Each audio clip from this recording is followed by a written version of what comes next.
Buenas tardes a todos, gracias por venir.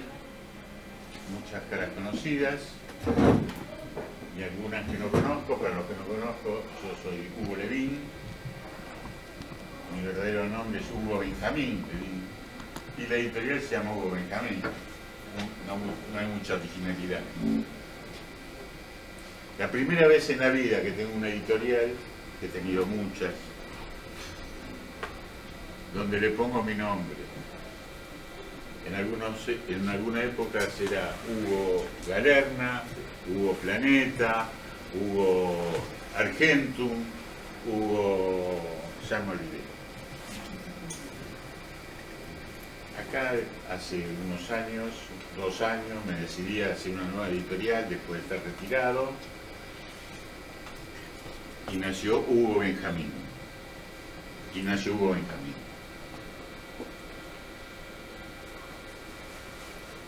Hugo Benjamín lleva publicado 28 títulos con el que sale, con el que se presenta en la feria la semana que viene. No en la feria, sino que va a estar puesto, exhibido en la feria, no se presenta en la feria. El libro de Danilo es el número 27. Y en la mayoría de los casos que presenté un libro y que me tocó parlotear un poquito, dije un lugar común, pero que no es nada más que la verdad. Es que es un gustazo, es un verdadero placer presentar los libros que publico, porque todos los libros que publiqué me gustan. Si no, no los hubiera publicado.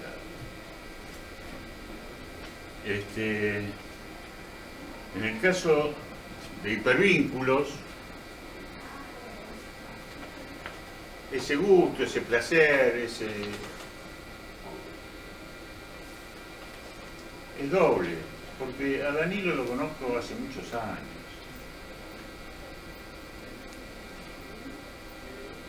En otros papeles. Él era un librero y yo era un proveedor, como distribuidor de libros era el distribuidor. O sea, era la relación cliente-proveedor. Más o menos así, ¿no? ¿Y desde qué año es eso, Danilo? Yo tengo muy mala memoria. Mira, prácticamente todos los estábamos haciendo un recuento de afectos en Buenos Aires.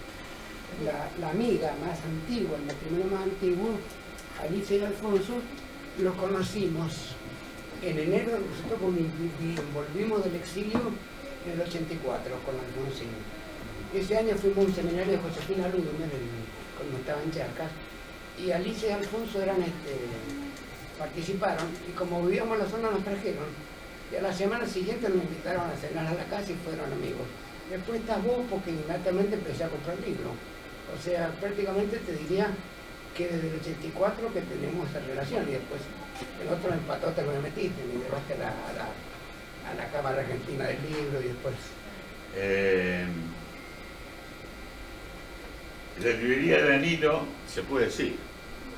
No sé si existe todavía. No existe, se llamaba. Porque veo que está tu hermano, pero no sé si existe todavía Joyce Proust and Company. Así se llamaba, ¿no? Sí, sí, se llama. Alguna cosa todavía me acuerdo.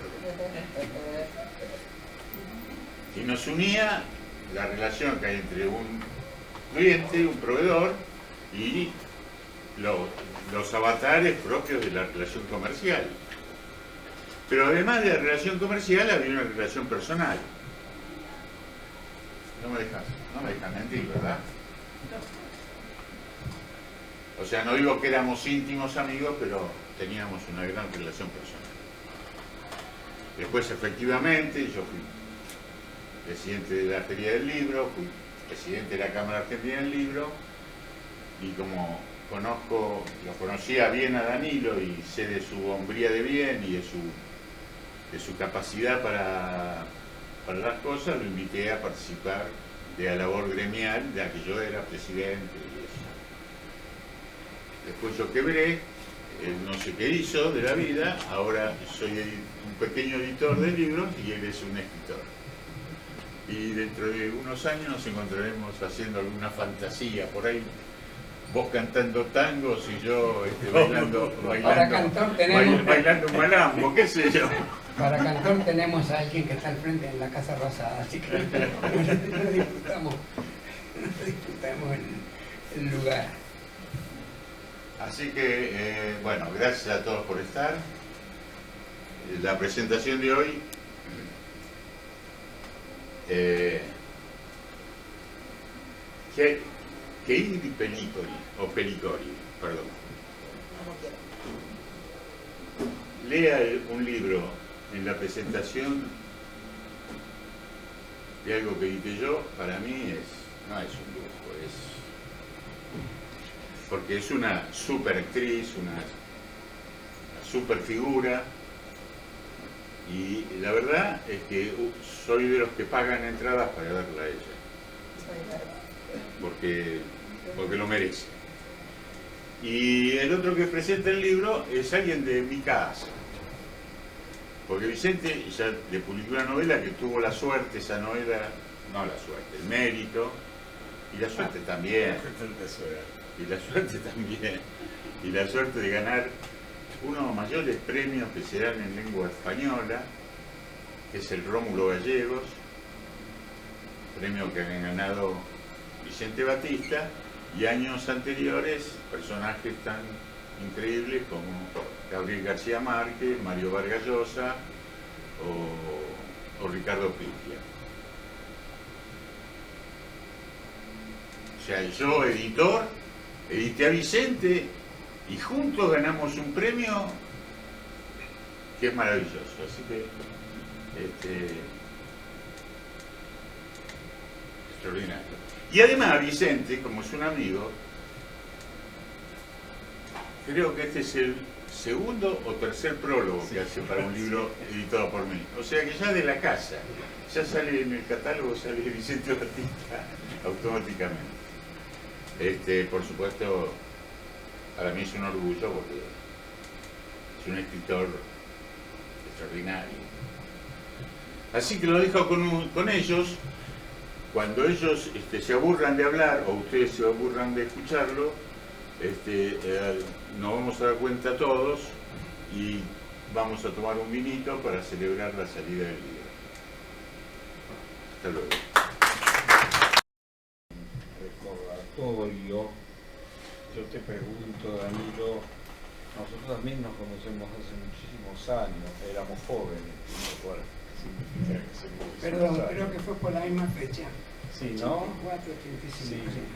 Yo recuerdo tu librería estaba en un primer piso, ¿no? ¿De acuerdo? ¿En Viamonte o en Tucumán? Tucumán. Y yo le tenía mucha envidia a Danilo por lo que el idioma que tanto dominaba, que era el inglés y algún otro más, ¿no? No, en realidad portugués, inglés. Puedo leer francés, pero no, eso no es ordinario. Bueno, era bilingüe, se dice. No, te diría que portugués prácticamente. Bien. Y yo que malamente farfullo el español o el castellano, siempre me da envidia que es decir, tal vez en mi otra vida soy políglota, así, me gustaría ser así, como era el primer traductor o el segundo traductor de Las Mil y una Noches, que tenía un apellido de... Richard Barton, claro, Richard Barton, que tenía un apellido de actor, además. Y que, según dicen, hablaba 20 lenguas, 20 idiomas, lo que es una barbaridad. Pero bueno, lo cierto es que nos conocemos desde hace muchos años y hace bastante tiempo Danilo me alegra, no puedo decir la semana o los días o cuando llegue alguno de esos textos que ahora están muchos de ellos reunidos en el libro, y es un gusto leerlo, como por ahí digo en el prólogo, porque en estos días de tanto TikTok y cosa rápida y de estar con la maquinita así, el punto de detenerse y volver a los clásicos y tener a alguien que nos está ubicando digamos, nos empieza a contar una historia que, qué sé yo, se puede remontar a Platón y de pronto lo encontramos en ese mismo texto hablando, qué sé yo, de la última carrera de caballos, aunque los caballos aún no te interesen. Así que a mí siempre me interesa el modo con que Danilo da cuenta de su poderosa erudición, porque ahí es donde está el detalle, la erudición de Danilo, aquello de contar, de explicarnos cosas sin hacer alarde de ese conocimiento. Eso me trae a la memoria aquel personaje de Antonio Machado, Jerónimo puede ser, Juan Mairena, Juan Mairena, que era un profesor que él se había inventado, retórico por cierto, que en uno de sus libros, que se llama Juan Mairena justamente, habla de que este profesor se dirige a los alumnos y les dice, bueno, anota o dice los acontecimientos, los hechos, los acontecimientos que acontecen, pero mi memoria es tan mala, pues yo lo tengo por acá, porque vamos a hacer. Dice los eventos consuetudinarios que acontecen en la Roma. Bueno, antes Mairena le pregunta a sus alumnos qué significa esa frase. A lo que uno de esos alumnos le dice lo que pasa en la calle. Con eso Machado, graciosamente, está demostrando lo que es la retórica, lo que es hablar de más y de poner palabras innecesarias. Eso es lo que no hace Danilo, y por eso en página y media, poco más o menos, está toda una historia, narra toda una historia que a mí me da mucha alegría leerla porque me hace volver a la lectura clásica, aunque vengan ahora el telefonito y toda esa historia, me hace volver a la lectura clásica y me remonta a autores que ya uno había dejado por el camino y él los recupera, hace que el acto de leer sea realmente una alegría, que es lo que debe ser. Yo por ahí había notado,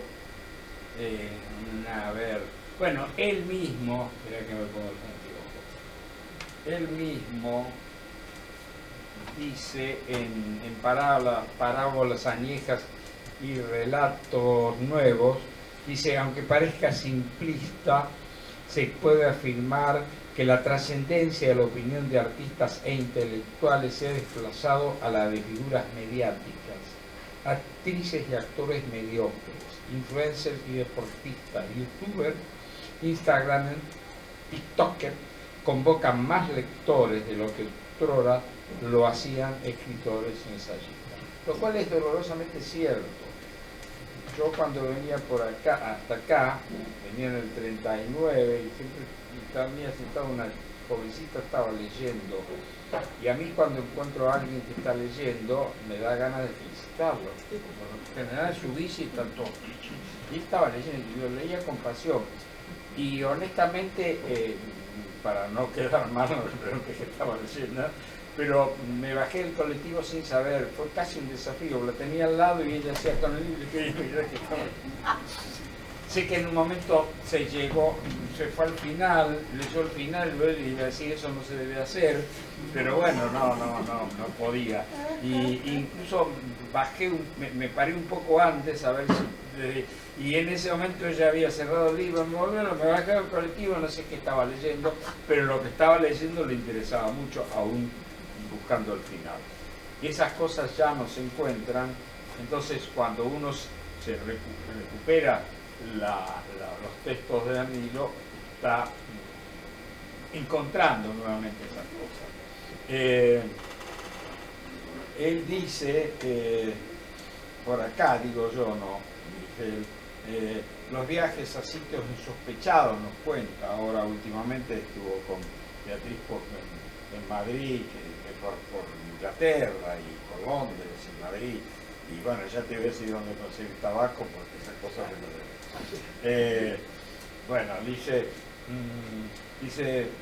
con apuntes sobre discos de vinilo, de películas en blanco y negro y en Technicolor, con reflexiones en torno a libros clásicos y a textos desconocidos, con especulaciones referidas a la vida, a la muerte, a sus derivados, de todo con botica. Eso es lo que yo encuentro en los textos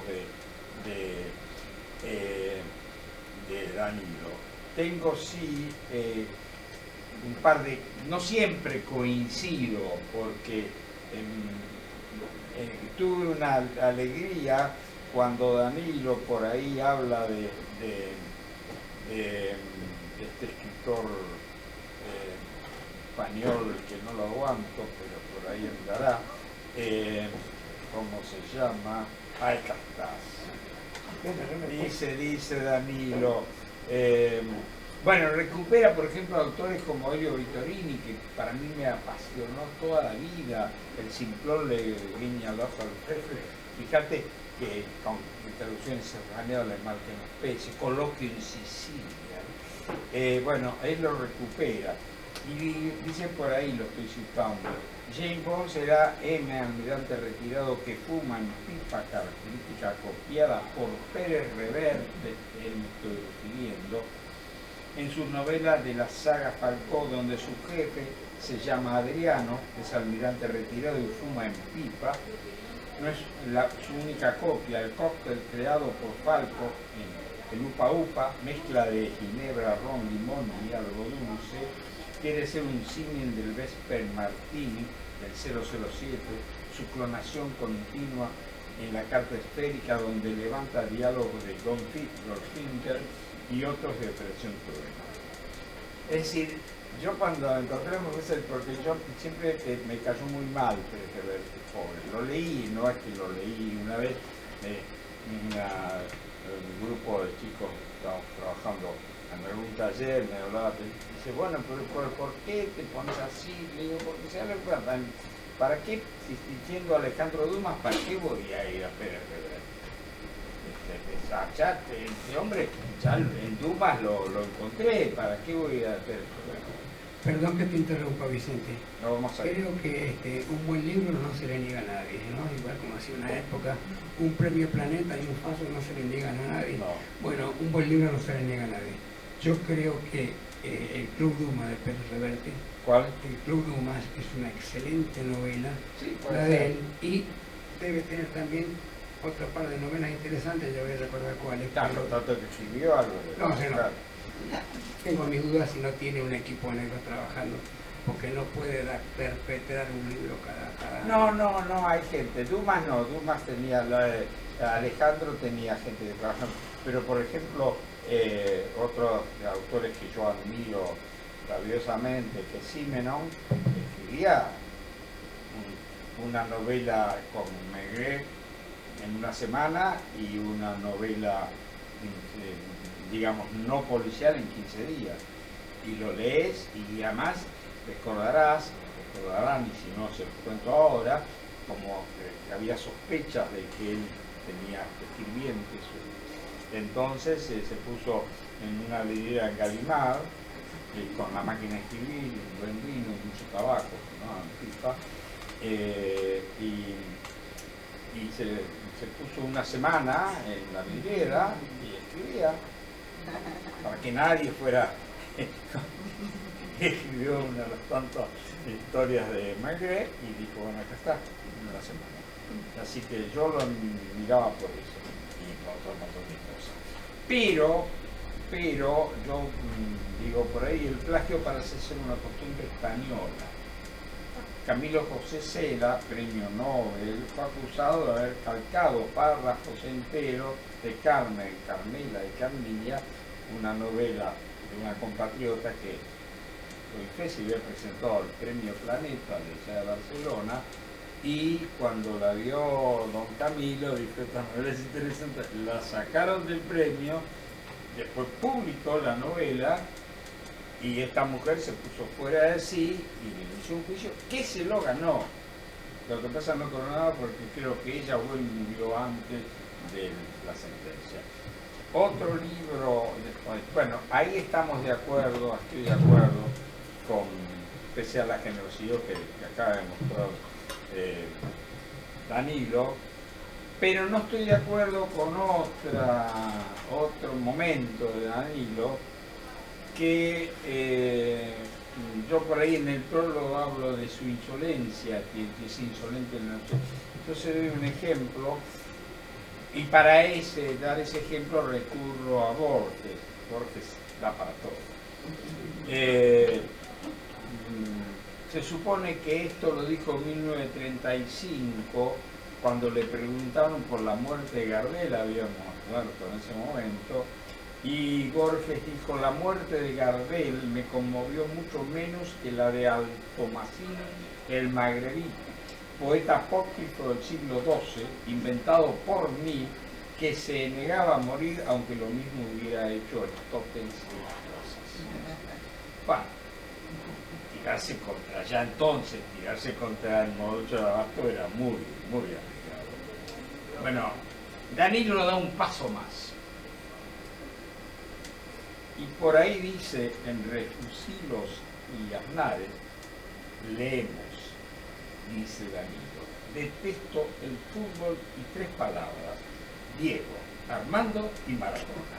Eso es tirarse contra todo. Y sigue vivo, acá está, presentando un libro. Así que eso también habla del valor de su escritura, de su valentía para decir un montón de cosas, el modo de decirlas, e insisto, la forma de mostrar erudición sin que se note, como hacen los verdaderos eruditos. Los otros, los falsos eruditos, hacen lo de Mairena, tratan de poner palabras para tapar ese desconocimiento. Hablando de palabras, yo creo que he puesto más de la suficiente, así que es hora que me calle y le dé la palabra a vos, ¿sí? Te quiero confesar algo, Vicente. Yo cuando leo un libro, una novela, lo primero que hago es leer el final. Porque en realidad así disfruto la lectura, porque no soporto el suspenso. Así que de una leo el final y ya cuando sé de qué se trata, voy tranquilo a ver cómo sigue. Así que esa pésima costumbre la tengo. Bueno, pero qué sé yo, lees Moby Dick y lees el final, ¿y para qué vas a estar detrás de la ballena blanca? Bueno, para ver cómo la sigue. Bueno, buenas tardes. Yo voy a leer un texto del libro que se llama Hopper y nuestras cuarentenas.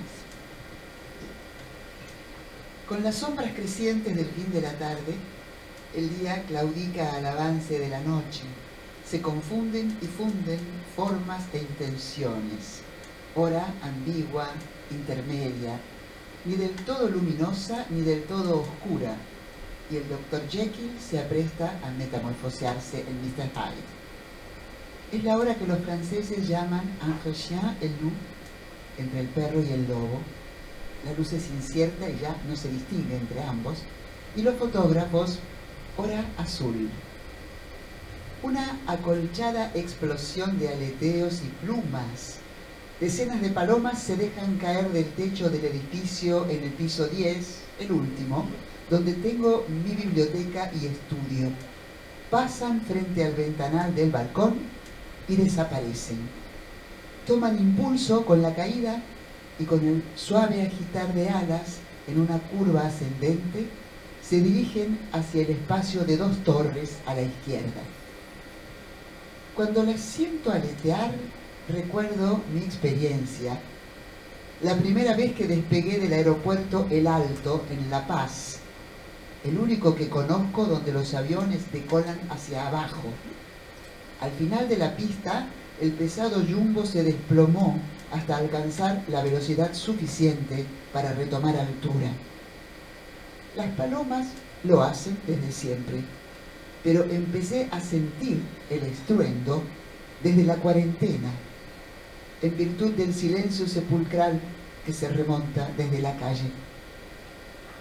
Sé cuando faltan unos 40 minutos para que el sol se ponga, porque en las ventanas de la torre del frente veo reflejada la ventana de mi balcón y muy apagados, aunque nítidos, mi escritorio y yo sentado mirando las ventanas de la torre de enfrente. En breve, todos los edificios vecinos se iluminarán. Por detrás de los cristales prenderán las luces, se conjeturarán parpadeos de cientos de pantallas de televisión. Algunos televidentes harán su práctica cotidiana y vespertina de gimnasia, mirando a algún profesor de educación física. De cuando en cuando, en ventanas al azar, los movimientos se repetirán. Brazos arriba, flexiones de pierna, rotar el torso, y ahora sentadillas y luego burpees. Otros optarán por gym dance. Todo esto lo sé porque a esta hora apago mis luces y con unos prismáticos 10x42, aptos para situaciones de poca luz, huroneo en intimidades, no todas gimnastas, oficinistas, cocineros, padres jugando con sus hijos, telespectadores viendo noticieros, también parejas sin hijos, fáciles de identificar porque suelen andar más ligeros de ropa. ¿A quién se le ocurre cocinar solo con un slip o con una tanga hilo dental? Si las circunstancias lo permiten, tomo alguna foto y la acompaño con notas. Durante el día, para mis actividades de Wire, uso unos poderosos 24x50, con los cuales puedo ver a los gorriones cuando picotean vigas en la vereda. A mi izquierda, al lado de la cerca del colegio, donde tiran los residuos de una panadería que, aunque sé dónde está, escapa a mi plano visual. Desde que los observo, concluí que los gorriones se transmiten la información. Llegan uno o dos, picotean en la mesa servida y se van. Y en instantes aparecen más. Algunos levantan vuelo, vuelven más. Y pronto ocupan toda la vereda. Los gorriones no vuelan hasta el 10º piso. Una lástima. A veces, cuando los veo por las mañanas, imagino su trizar en la calle muda. El silencio más estruendoso es el del colegio, por lo menos para mí, porque uno de los sonidos más agradables que conozco es el de los niños en el patio, en la mañana cuando izan la bandera, en la tarde cuando la arrían y durante los recreos. De esta cuarentena interminable, rescato la desaparición sonora de automóviles y sus bocinas, y motos, muchas con escape abierto. Siempre sostuve que cuanto más insignificante es el slong del motociclista, más ruidoso su escape. A cualquier hora del día, el sigilo de la calle aturde. Por la noche, cientos de ventanas se transforman en película en color mudas o en cuadros de Hopper. Con la cuarentena, Edward Hopper se ha vuelto trending topic en las redes sociales. Es el pintor por excelencia de la soledad urbana y la pandemia global ha hecho de uno de sus cuadros el retrato de cada uno de nosotros ante los ojos de nuestros vecinos. Hablo de noctámbulos, nightwalks. Todas las noches, en todo el mundo, sin importar la nacionalidad ni las barreras idiomáticas y culturales, Todos nos metamorfoseamos en Nighthawks, que tuve la oportunidad de ver en el Chicago Art Institute. Tengo ese óleo de fondo de pantalla en mi computadora. Mi primera razón es que esa toma, imposible no pensar en una toma fotográfica al ver el lienzo, de un bar casi vacío del Greenwich Village, contiene todos los bares cuasi vacíos de Manhattan. La segunda, porque mi pantalla me hace protagonista del cuadro. Por eso, la primera vez que lo vi, ya no en reproducciones, lo incorporé a mi antología de pinturas. Más aún, es mi otro lado del espejo de Alicia. La escena de Nighthawks es un equilibrado cóctel, sencillo y contundente como un dry martini. Ars combinatoria de soledad, voyerismo y silente abstracción que parece escapada de The Catcher in the Rye, de las traducciones al español El cazador oculto y El guardián entre el campo de centeno. Prefiero el primer título, más acorde con el espíritu de la novela. Como la proa de un barco que avanza hacia la oscuridad y el desamparo, los ventanales de una cafetería dejan ver 4 personas. Enfrentadas al espectador, una pareja apoyada en el mostrador, un camarero inclinado detrás de este y un enigmático hombre solo que nos da la espalda. La pareja da la impresión de hacer un alto en su conversación, o no tienen nada que decirse.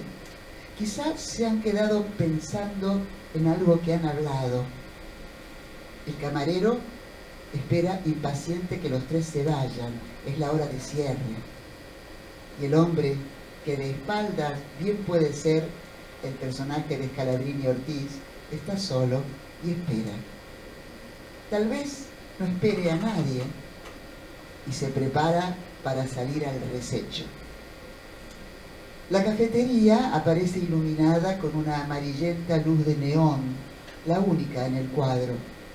También la última a esas horas de la noche que brilla en la escena. No se ve la entrada del local, por lo cual, como espectadores, somos expulsados de la escena. Imposible no verlo como un decorado de una novela negra propia de Raymond Chandler. Aunque últimamente vengo pensando, o lo adivino, que este personaje de Scalabrini Ortiz en el óleo es un artista, con certeza un escritor.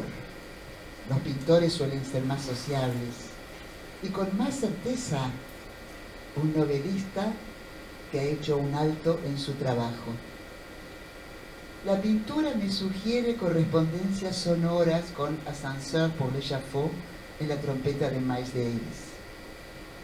Y lo adivino porque el hombre que nos da la espalda tiene la actitud de un novelista, que es muchas veces pasar desapercibido en una historia. Este novelista está tomando algo antes de salir a la casa, al resecho de su relato, para luego solo contarlo. Y de alguna manera esta reunión de acá, aparte de sumar afectos de prácticamente desde el 84, es también el resumen de mi actividad como librero. Yo siempre sostuve que uno le debe devolver a la sociedad lo que gremialmente lo que ésta le otorga. Entonces, como librero, la primera actitud fue la de, cuando tuve contacto con Hugo, entrar en la Cámara del Libro y luego en la Fundación. Y luego, como artista, como escritor ganador del premio municipal y socio de APA, de nuevo devolverle a la sociedad lo que me había dado, que era ese premio y ese subsidio. Así que de alguna manera esta reunión, aparte de un compendio vital, es también una manera como vivimos la vida desde que llegamos a la Argentina. Y el texto este es para mí es fundante, porque es también la historia de este libro.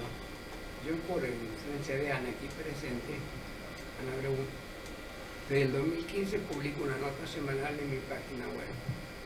Ella siempre insistía que debía publicar o hacer una antología. A raíz de la cuarentena dejamos de vernos y empezamos a comunicarnos por Zoom o por correo electrónico. Entonces ahí surgió ya la idea de armar un libro partiendo de la base de justamente Hopper, nuestra cuarentena, que fue el momento que esto se detonó, porque a ver, fue una de las cuarentenas más largas del mundo, fueron casi 2 años, eso fue un récord histórico de encierro y de tiempo de reflexión. Y bueno, de ahí fue un poco también remontar la lectura y las bibliotecas. Dentro de lo que marca Vicente, yo mi vida con el libro es con la lectura temprana. Yo cuando fui a la primera ya sabía leer, esto había sido unos 4 o 5.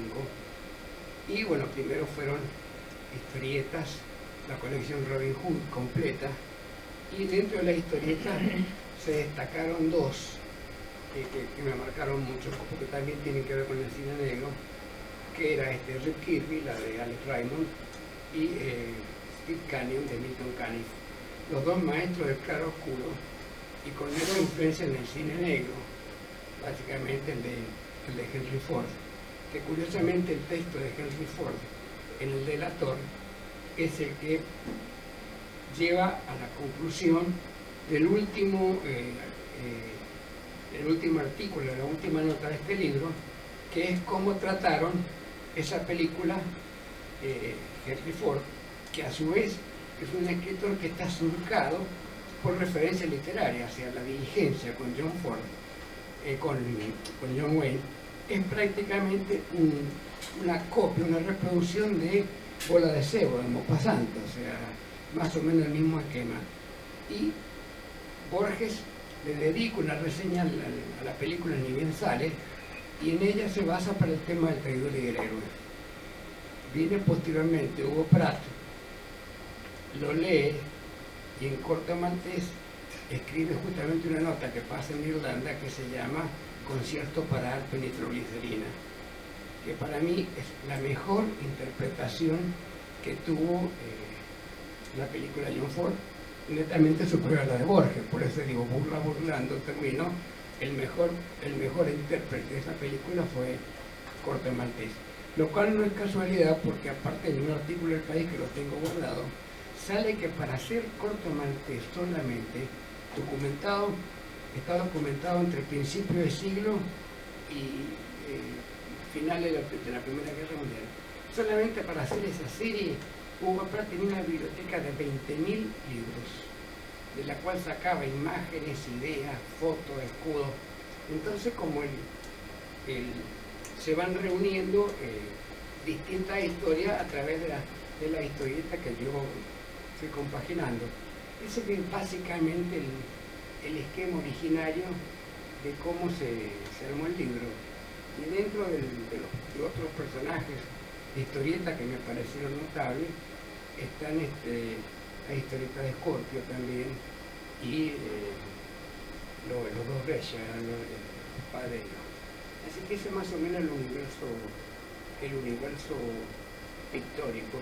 Y por el lado de la biblioteca, mi texto, que es muy para mí, que es clave, y ahí con esto termino, lo que le da origen al libro, el hipervínculo, de alguna manera equivale a la nota al pie en un libro. Y un escritor que a mí me formateó el líquido, me cambió la manera de ver, se llama Erwin Panofsky, y él era un judío, y más remarco esto porque es un detalle muy importante, de esa formación intelectual brillante que había en Alemania, que no es impensable, igual que Harry Bauer. Él le componía poemas en latín y se formó en arte, y cuando llegaron los nazis, por razones obvias, se tuvo que ir, y terminó en Harvard y Princeton, y escribió ese concepto de iconología, que es la idea de unir la historia literaria con la pictórica y cómo se van retroalimentando mutuamente. O sea, a modo de ejemplo, si uno ha leído Metamorfosis de Ovidio, el Antiguo y Viejo y Nuevo Testamento, prácticamente puede entender el 50 por 60% de las obras de pintura clásica que están en los museos. Entonces, Erwin Panofsky, como decía, me formateó el rígido, porque él trabaja mucho con nota al pie de página. Entonces, muchas veces una nota al pie tiene 2 páginas, uno va leyendo y se encuentra con esta nota al pie que remite a otra cosa y a otra cosa, y es un hipervínculo. Curiosamente, hay un libro, un autor que se llama Crafton, El origen trágico de la erudición, la historia de la nota al pie, publicado por Fondo de Cultura en el breviario, que tiene las notas al pie al final. Entonces, estas son las contradicciones de la nota al pie. Y en lo particular, cuando leo, si no puedo entender algo, voy al hipervínculo. Y lo venía discutiendo con Vicente, más allá de que la gente googlea con el teléfono, en el celular tenemos 3.000 años de historia. Eso lo buscar yo dentro de las opciones para ver en la pantalla. Tengo el diccionario de la Real Academia, uno de inglés, uno de francés, y Gemini y Chatbox. Entonces cualquier duda que tengo voy a ellos para consultar. Entonces es increíble cómo en un celular moderno, que además tiene la posibilidad de filmar, de grabar, que según ha estado haciendo averiguaciones, es infinitamente más poderoso que la primera computadora que viajó al espacio, mucho más. Así en el bolsillo uno tiene prácticamente la historia de la literatura universal. Es pena que la gente que lee, que se dedica a TikTokear, no se dedica nada más que a eso, siendo que puede, digamos, tener acceso a todo lo que está pasando en el mundo en ese momento. Ese era más o menos el fin de lo que yo tenía que decir, y fuera de eso agradecerles la presencia a todos ustedes, y bueno, y a mí voy a hacer porque suman desde el 84 hasta acá. Bueno, muchas gracias por todo. Gracias a los tres. Ha sido corto pero suculento, inclusive con polémica. Así que gracias. Nos quedamos tomando un vasito de vino. Si alguien quiere comprar el libro tiene que bajar y Danilo se lo firma, como es de rigor. Así que gracias. Muy bien. Corto pero breve. Hay una expresión alemana que es muy contundente, que es kurz und schmerzlos, es decir, corto e indoloro. O sea, es una explicación que yo siempre uso en las reuniones de consorcio. Cuando se votan a charlar, bueno, seamos breves y hagámoslo corto e indoloro.